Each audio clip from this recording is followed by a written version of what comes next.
শুভ নববর্ষ বন্ধুরা। তো সকাল সকাল রেডি হয়ে বেরিয়ে পড়েছি আমার দাদুর বাড়ি যাবো বলে। তার মধ্যে আমার বড় মামার মেয়ে মানে আমার বোনের আজ জন্মদিন। তো আমি, তোমাদের দাদা, আমার মা সবাই মিলে চলে যাচ্ছি। আর আজ যা সকাল থেকে গরম পড়েছে, নতুন জামাটাও সকালবেলাতে পরতে আর ইচ্ছে করছে না গরমের জন্য। তো এদিকে পৌঁছেই গেলাম আমার দাদুর বাড়ি। তো গিয়ে একটু বসে তরমুজ খেয়ে নিলাম। আমাদের তিন মূর্তির প্ল্যান হলো যে আমরা এখন বিরিয়ানি খেতে যাবো এই ভর দুপুর রোদে গরমের মধ্যে। কাছে একটা ভালো রেস্টুরেন্ট ছিল, তো ওখানেই চলে গেছিলাম। এত সুন্দর আর এত শান্ত পরিবেশ, তো আর কি বলবো।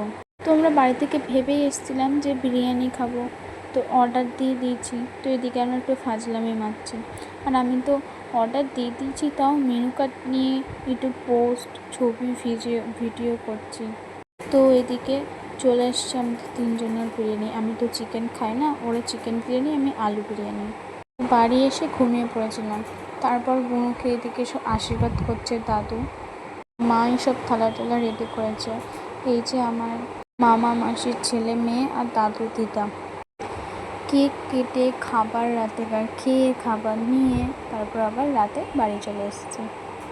তো কেমন লাগলো অবশ্যই বলবো ভিডিওটা। তো রাধে রাধে, সবাই ভালো থেকো। লাইক কমেন্ট শেয়ার করে দিও ভালো লাগলো ভিডিও।